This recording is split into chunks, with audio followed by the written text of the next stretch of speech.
presidential election has come and gone, but the issues persist and have led to widespread debates around the country. From INEC's conduct at the polls to the grey areas in the Electoral Act, the issue of security and the refusal of election results by opposition parties, the debate continues. Some electorates have accused the electoral umpire INEC of failing to upload the correct results, while others were tampered with. Results posted on the Commission's IRF portal have become a source of major contention. Opposition party candidates like Atiku Abubakar of the People's Democratic Party and Peter Obi of the Labour Party have revealed they will be contesting the outcome of the election in court. Presidential candidate of the APC and President-elect Asiwaju Bola Ahmed Tinubu has also announced his legal team for the tussle ahead. A lot is happening since Nigerians chose their next president, but like opposition parties, a section of the populace also insist that results do not reflect the will of the people. The courts will have the final say, but before that, let us unpack some of these major political issues we're dealing with in the country right now. And joining me to do this is Ambassador Joe Keshi, a former diplomat, and Evans Ufeli, a legal practitioner, both joined from Lagos, Nigeria. I'd like to start with you, Ambassador Keshi. INEC and President Buhari never missed any opportunity to demonstrate and reiterate their readiness to conduct a credible, transparent and secure 2023 elections, hence the deployment of BVAS and IRF to ensure greater transparency in the process. Ambassador, what's your overall assessment of the presidential elections in its entirety? Well, I've always, in recent times, believed that our institutions and leaders do not take us, the people, seriously, and they care less about our feelings. And so they take us through a lot of pains, promises that are never fulfilled. And this is what we have seen again, particularly under this administration. Series of promises were made. The president particularly went all over the world promising that this would be about the best election. In January, the INEC president was at Chatham House, promising the world that, this is going to be a great, free, fair, and credible election. But at the end of the day, it has just turned out to be all false hopes. And in this country, such false hopes have been created many times, and it has just ended in a disaster. Remember in 2015 what we went through? The same promises were made to address corruption, to address security, and of course, reshape the economy. None of this has been significantly addressed. Security has worsened, corruption has worsened. The economy is in bad shape as we speak today. So it's not just, for me, it's quite frankly, I'm not too surprised because I've just come to the conclusion that, this country is beginning to look like a woman repeatedly raped by its own children. But that's not the worst part of the story. The worst part of the story is that they actually celebrate raping their mom. They actually boast about it and tell people how much they enjoyed raping their mother. That's exactly what is beginning to look like in this country, because there's practically no one institution of state, no one institution of state you can trust to do the right thing, particularly in this election. There are instances of where governors actually, like in Rivers, did some funny things of helping to change the result. Police were there with him. And the police officers just didn't realize that they were becoming accessory to a crime. In Lagos, there were instances of so many things happening. The police were there. So you begin to wonder if the police were there, they are watching things go wrong, they are watching crime being committed or attempts being committed. and they aided and abetted the crime, what do you expect? So tell me one institution that has performed well in this election. And here we are going all over the place that it's okay. Right now, the narrative is changing. Oh, let's things go by. There'll be, let's have unity and all this kind of thing. Fair enough. Let's have unity. But how do you respond to their grief? The vast majority of people in this country today are grieved by the outcome of the election. And I have said it before, and I'll continue to say it and quote it. I think it was President Kennedy. Those who are against peaceful change should be prepared for violent reactions or something like that. And it's just so unfortunate that we are in this situation. We hoped that this would be an election that will reset this country. If it has gone free and fair, and somebody has been, Ashiwaju has been declared a winner in a free and fair election, I don't think there will be any crisis in this country. Thank you, Ambassador Keshi.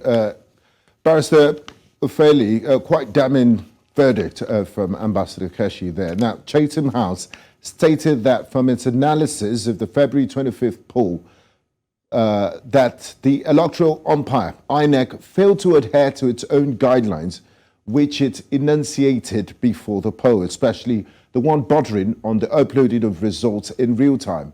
How would you rate INEC's performance in the presidential elections? Well, the just concluded presidential election, for me, is like taking a poisonous leaf to a purification feast.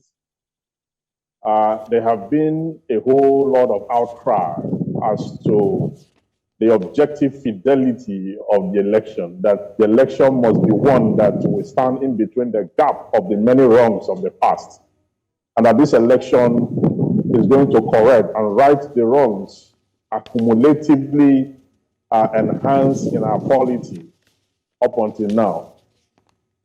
But the day of the election, we saw a different outplay, because if you look at the Electoral Act in Section 60, it clearly states how, after counting, election results should be transmitted based on the recommendation of the INEC chairman, what the INEC chairman deemed fit. And the INEC, the Electoral Act also empowered INEC to come up with the regulation as regards how this will be done.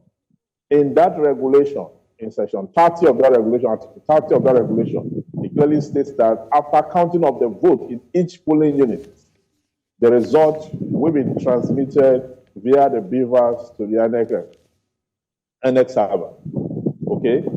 That is the condition that was set down. Sometimes in November, INEC had a press conference where they came out to tell the public that there were rumors that the result will not be uploaded. And therefore, the press conference was organized to reassure Nigerians that after counting the ballot papers on each of the polling units, they will ensure that they upload the results. Now, on the day of election, INEC refused to do that. It came up with excuses all over the place, particularly for that of the president. Okay? And that ruptured the process. The trust reposed on INEC by the citizen was fractured at that juncture. Assuming but not conceding that the election was free and fair, the mere fact that INEC did not upload the result from the polling unit after counting has breached all trust. You cannot convince the Nigerian that this election was not compromised by INEC, by the INEC ad hoc staff, INEC regular staff, even the public. Now, sorry to interrupt you, Barrister Ufeli. INEC did say there were a few glitches, but they didn't mention the specific nature of these glitches. Does that suffice for you? It does not, because, you see, INEC don't have to tell us anything. We were on the field. we partook in the elections. Nigerians were present, okay? We do not need a hearsay evidence on this. Nigerians have a direct evidence of what transpired. And what transpired was that INEC could not live up to its own regulation. And that is an indictment on an institution that vowed to ensure that this election is conducted in such a way that we will be proud of it. The international communities who are here to observe, we have faith in the process, and the process will deliver on the promises of democracy. But what we got was a complete turnaround.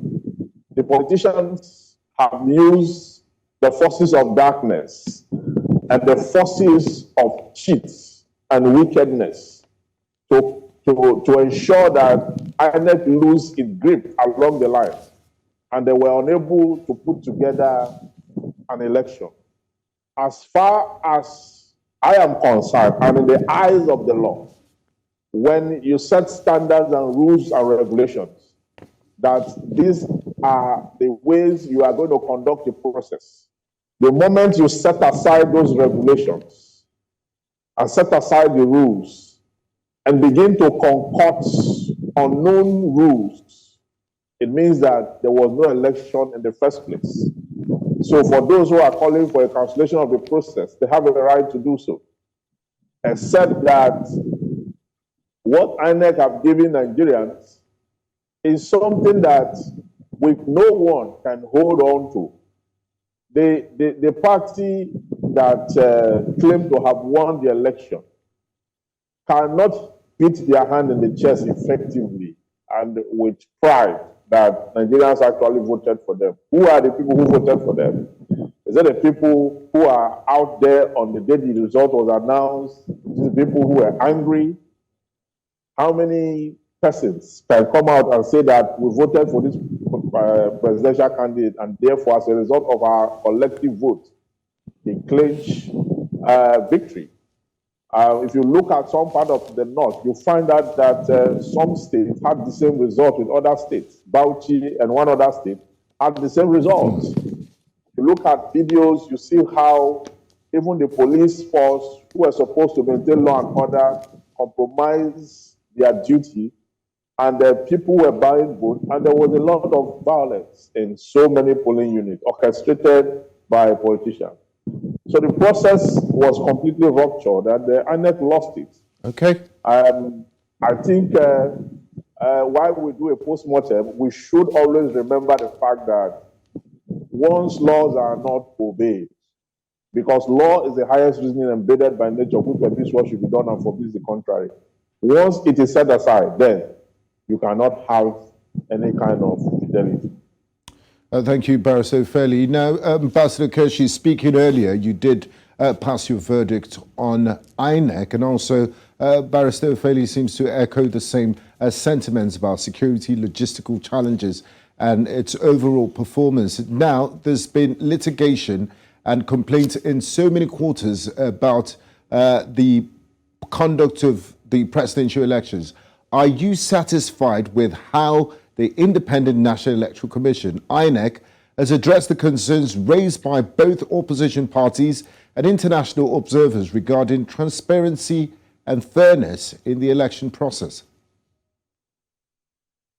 No, they've not addressed anything. I don't know where you're getting the... Hello, Ambassador Keshi, are you there? They've addressed the parties. They have... I mean, they did yes. admit to Can you hear glitches. me? Yes.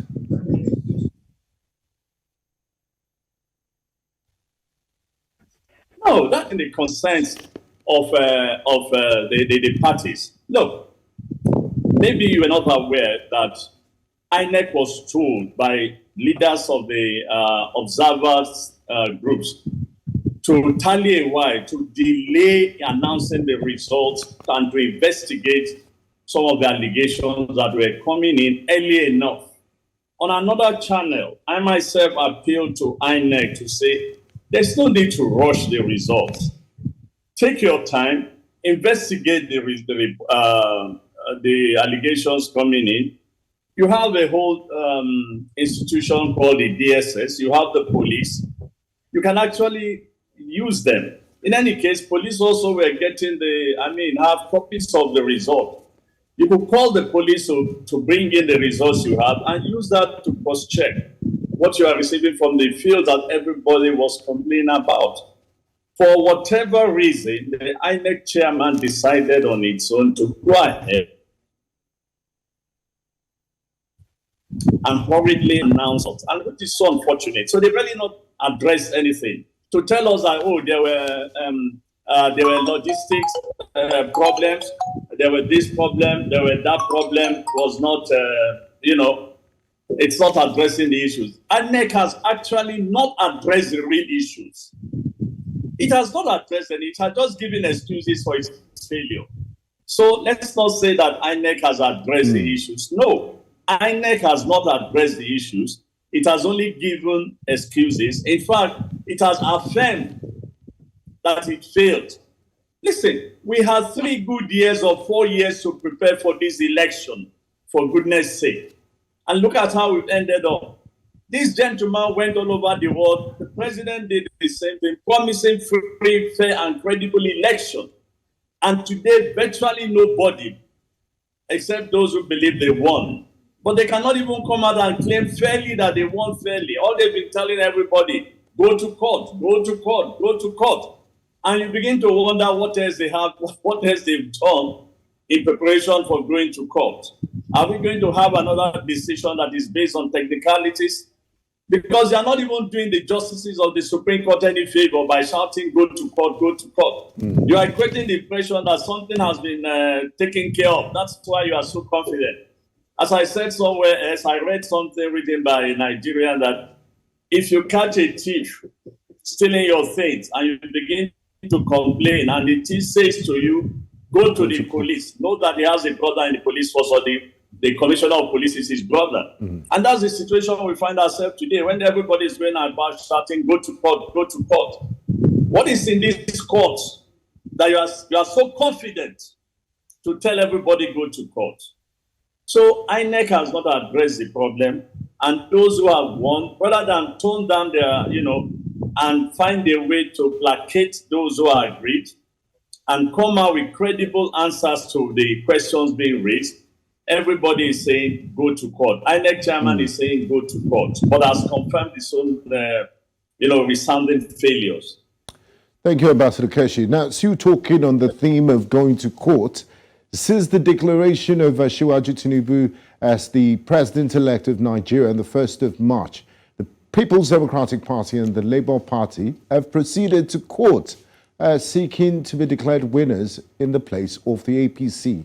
Barrister Ufeli, how much of a chance do these parties stand in getting justice in the courts, going by the fact that the Supreme Court has never overturned the results of a presidential election in the history of Nigeria?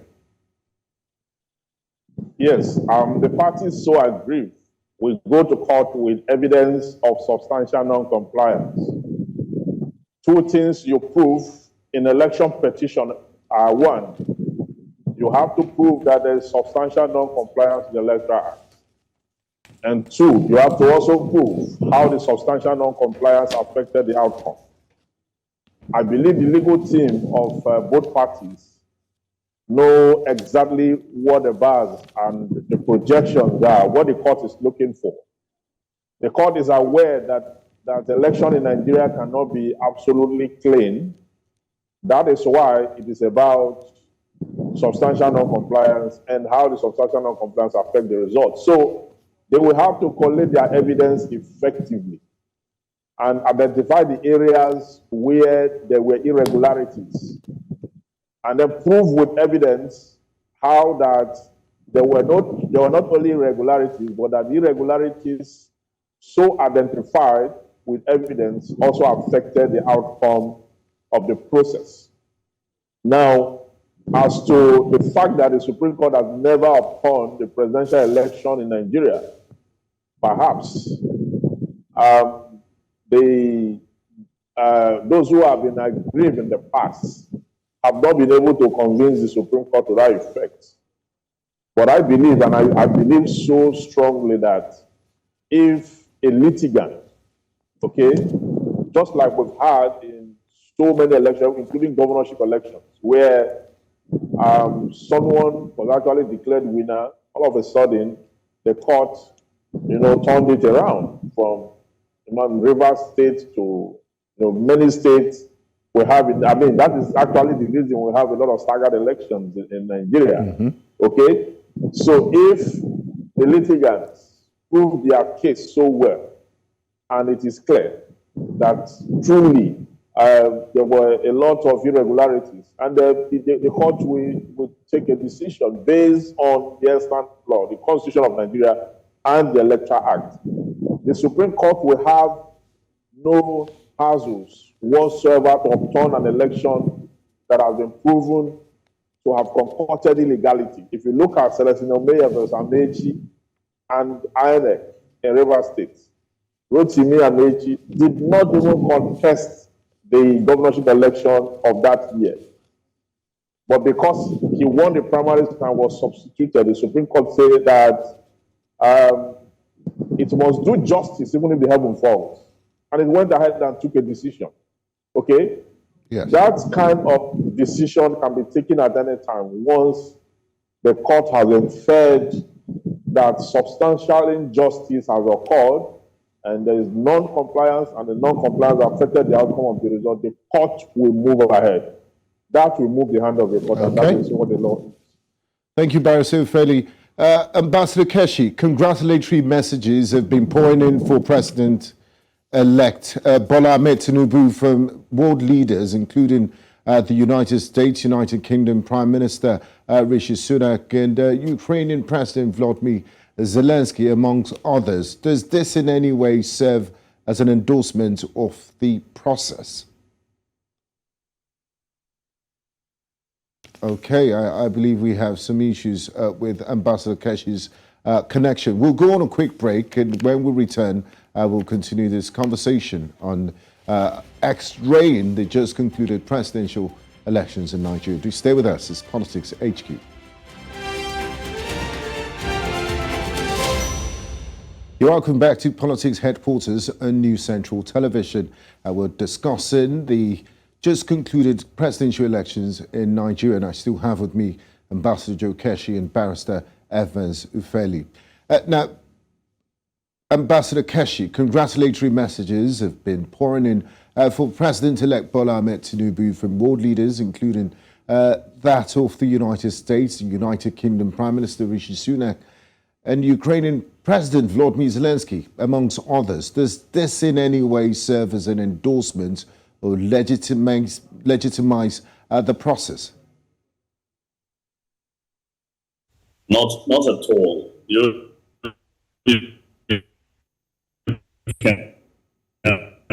can see, you had asked to newspapers from around the world. You'd have read some of the reports that are not favorable to Nigeria or to the president-elect. All over the world, there's a condemnation of and disappointment that Nigerian elections did not come as free, fair, and credible. But look, let me tell you this. If tomorrow the Supreme Court decides otherwise, that the same countries would recognize and congratulate the new president. This is what the international community does. They do not want to be seen to be getting involved in your domestic affairs. So they follow the protocol to congratulate the man who's been named by INEC as the winner of the election.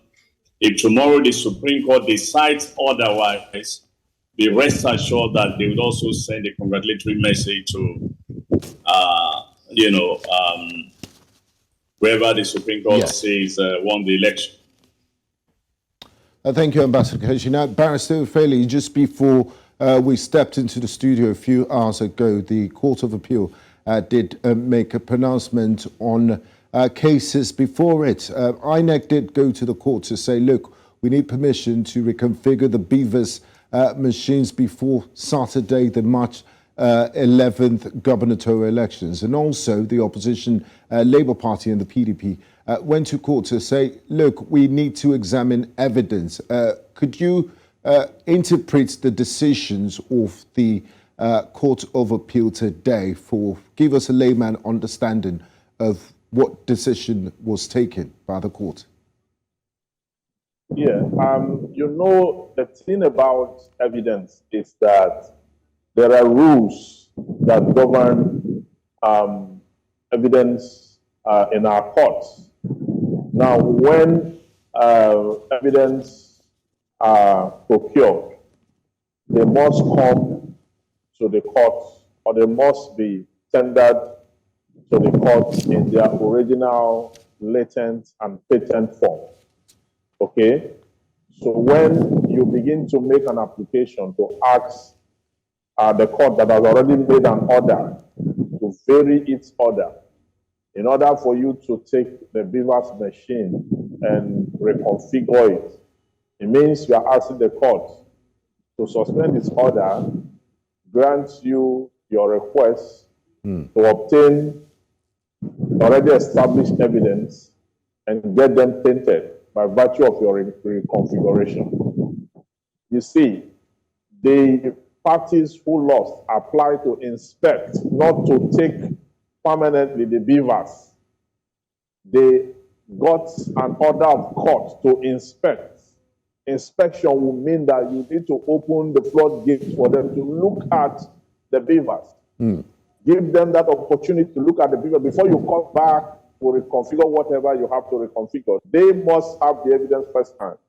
And that is why it is wrong in the first place to bring that application to ask the court to vary the evidence that is in its original form. And remember, this evidence is in the hand of the adverse party. And the adverse party, knowing that the evidence will be used against it or them, should not be asking the court to vary it to allow them to tamper it. So, I mean, it is clear that such kind of application for variation will not be accepted. Now, what are the implications for this weekend's elections? Would they go ahead? Of course, the elections we hold, that there is no contrary opinion to that effect. But that the truth is that during the full constitution of the panel and during trial in this process, so many things are going to work against INEC because INEC's conduct is becoming very overreaching. We're already complaining that they did not upload results from the polling unit as at the time they ought to have done that. Now they have gone ahead to upload the result anytime they like. They are still uploading anytime they like. Now, having uploaded this, when the litigants finally apply for CTC, certified true copy of the evidence that are uploaded, they are going to give them the result uploaded, the result they have, which they have uploaded. Now, forgetting that the party agents and even the security agencies have their own copy of the result, which is allegedly not in consonance with the one INEC is uploading right now. On the IRIF portal. At the end of the day, yes, that's why it's allegedly. At the end of the day, we're going to find some very scary discrepancy during litigation.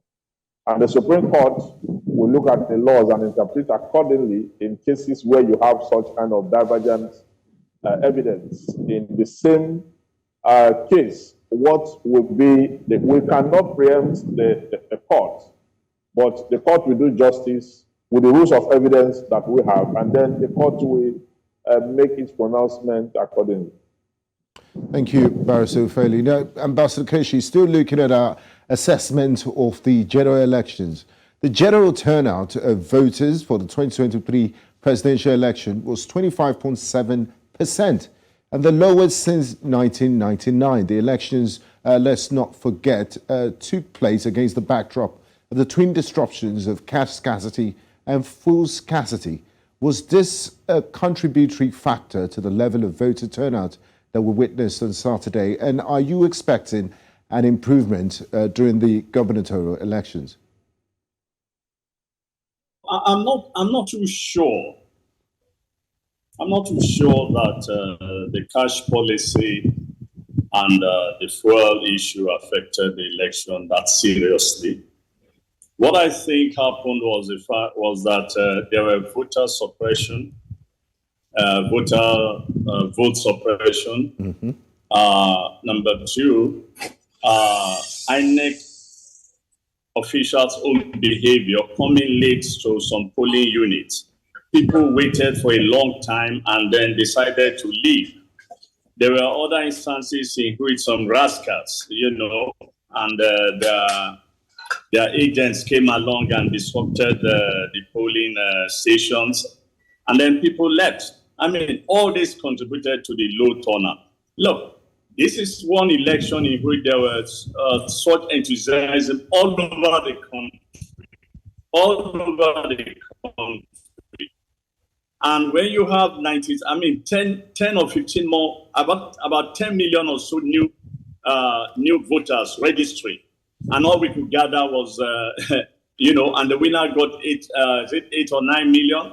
I mean, that should tell us a lot that something definitely went wrong with this election. And the more reason why we have to, take a breath and look at what went wrong. It is so unfortunate that we are rushing things. We have 90 million registered voters. This is a country of 200 million or so, people, and we're electing a president only with 8 million. I mean, how do you explain?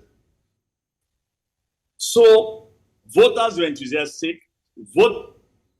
The system failed the Nigerian people, period. The system failed the Nigerian people. There were instances polls were supposed to close at 2:30. At 2:30, INEC officials have not even arrived at the venue, at the polling stations. And there were a lot of instances like that, not to talk of some of activities of talks and misbehavior of the security agents and the rest.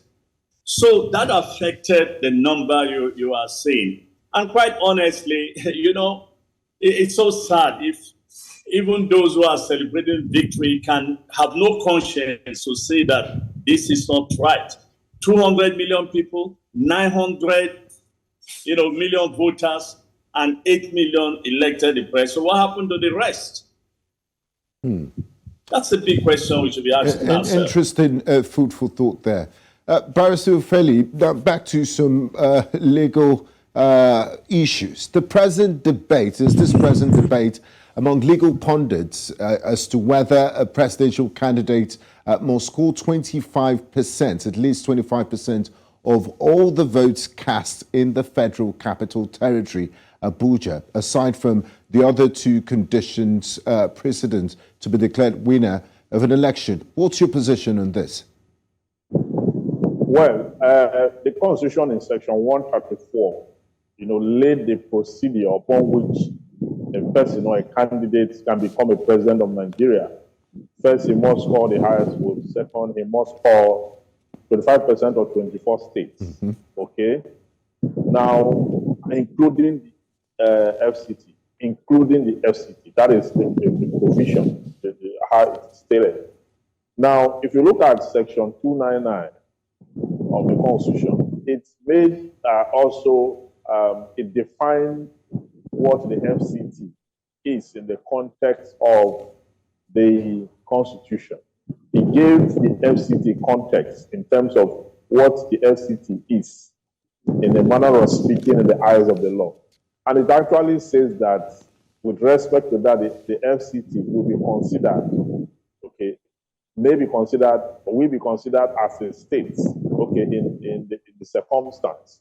So when you look at it, because lawyers are divided and jurists are divided, until the Supreme Court gives a concrete interpretation, you will only interpret based on your understanding of the provision in Section 134 and another section that talked about what the FCT is. So for those who believe in Section 299, it will mean that you do not need to win 25% in the FCT. That's what it will mean, okay? But if you look at it from the other side, where you talk about the fact that you must win that 25% of the percent and FCT and the FCT, for those who believe that the FCT was singled out, okay, was singled out, that you ought to win 25% there too. It will also mean that you will win 25% of 24 states, win the highest, get the highest number of votes scored, and also win 25% in the FCT. Those are the two areas. But whichever way you look at it, it is where the litigants, okay, couched their prayers to the effect that the president-elect did not win 25% in the FCT, and as such couldn't have been declared the president based on the following sections of the Constitution. Then the Supreme Court will now give it an interpretation, because that is their duty. The duty is to interpret the laws. So until that, the argument will still continue on both sides. Okay. That is the position. Thank you, Barrister Ufeli. Now, Ambassador Keshi, how have the different regions of Nigeria voted in the just concluded presidential elections? And what factors do you think might have influenced their voting patterns? Would you say ethnicity and religion still plays major roles in the electorate's choices? Look, I don't think we should bother ourselves about that. I think in this country we make a lot of hues and cry over these things. When you look at the results of the elections, all the candidates managed, so even if it was rigged in their favor, they all got something from every region. The Supreme Court would decide the rest. But let me say this to you.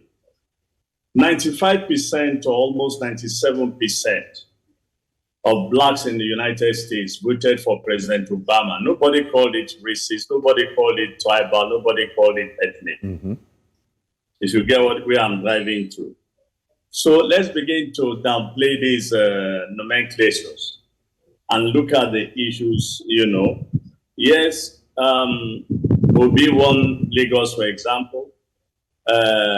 What's his name? Atiku won a few states in the South. Obi won in the North. Ashiwaju won both in the North.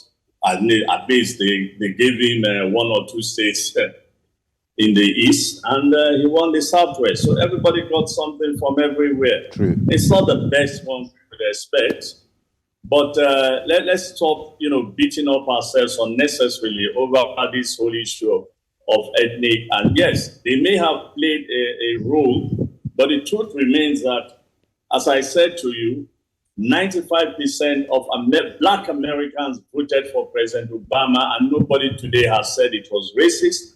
Nobody has said it was ethnic. All they knew was that Americans voted for the President of the United States. Period. So we should be more concerned about credibility, the process, and transparency. Thank you, Ambassador Keshi. Now, Barrister Ufeli, to all the matters now. Going by what people witnessed the last time Nigerians went out 2 weeks ago, voter intimidation, suppression, a group of Nigerians decided to, bring their dogs along with them to polling units to guide them against intimidation and harassment from political thugs. But the Nigerian police yesterday condemned it, saying it was unlawful, that you cannot bring your dogs to the polling units. I mean, no one is talking about the breed of the dogs yet. What's your take on this? Right for you to bring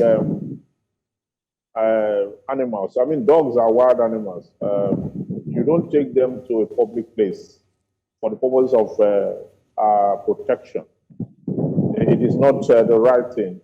You will have dogs who may go there and then start to constitute nuisance in in the public space, and that may also lead to disenfranchisement. Not even under the law, in Ryland versus Fletcher, it's an English case. Blackburn J said that if you carry anything or keep anything in your possession, which if it escapes, it has a tendency of destroying or injuring a third party, okay, your neighbor under the law, you will be prima facie liable for the actions of that thing or animal, whatever it is that you have taken around. So we know that there's voter suppression, there's a lot of intimidation out there, but that is why we have the police force. Yeah, but the incident, sorry to interrupt you, the incidents of the police just being docile and watching all this crimes and intimidation happen right in front of them. Is it that they don't have the powers to intervene or arrest these people that are clearly violating the laws? How can the police be more proactive? Just unprofessional conduct of the police force. And the IGP should be held responsible for that because it's supposed to be vicarious liability. If he has not trained his officers proper for this assignment, then he should be blamed for that. And he should be reprimanded to that effect with severe punishment. It is the responsibility of the police to maintain law and order in civil society. It is not the responsibility of wild animals or dogs and the likes to become the law enforcers that will not determine the protection of citizens. I mean, this is an indication that there's a breakdown of law and order in Nigeria. When people start to carry dogs, or resort to self-help. Yes, resort to self-help is a sign of a breakdown of law and order.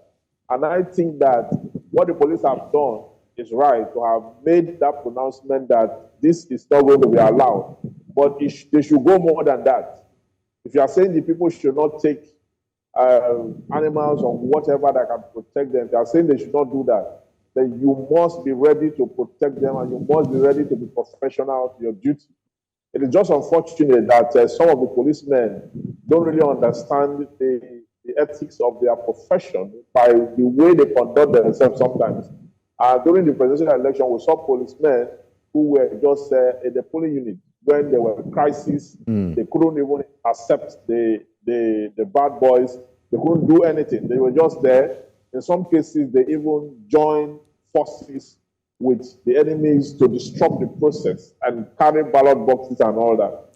It's a shame on the police force, and we have to address this because it's a national disgrace. Quite unfortunate. Yeah. Now, finally, Ambassador Keshi, before we wrap up this conversation, Nigerians go to the polls again this Saturday. INEC had 2 weeks to, make adjustments on the complaints they got during the presidential elections. What are your expectations in terms of voter turnout and INEC's performance? Well, look, INEC has another opportunity to redeem itself if it can. But there's a difference between the presidential and the gubernatorial election. The gubernatorial election, in my view, is going to be keenly contested all over the country from newspaper reports. Outgoing governors who want to, install their successors and fighting hard to do that.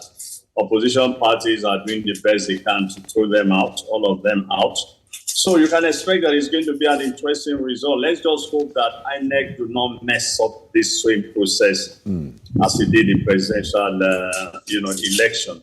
But look, whether INEC redeems itself with this or not, the truth of the matter is that INEC has brought this country and its people to great disrepute. If you look at today again, I think on CNN not too long ago, there was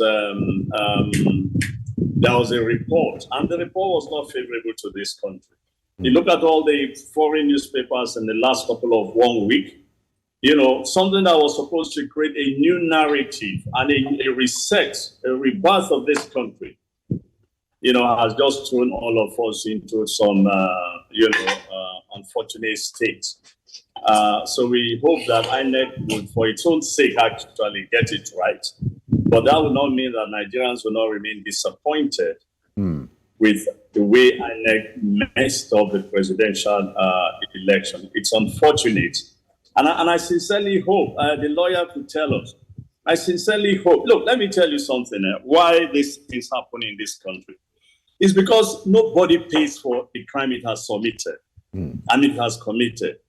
Because if we go by the rules, virtually all those who infringe on this election, including the INEC chairman, should go before the courts. The resident electoral officers, counting officers, it is not enough, for goodness sake, to blame non-INEC staff and staffers. What of the bosses, the people you are showing now on your screen? They were and they remain part and parcel of the problem. I refuse to believe that none of them saw what was going on, that none of them had the courage to advise the INEC chairman, to be honest to himself, to do the right thing. Every one of them should face the law for failing and for putting this country into such disrepute that we are going through now. Okay, a fine place to end the conversation. I'd like to say thank you to you, Ambassador Joe Keshi, and also Barrister Evans Ufeli. It's been an absolute pleasure having you join us in Politics Headquarters today. I do appreciate your time, your contribution, and your insights. Thank you. Thank you very much.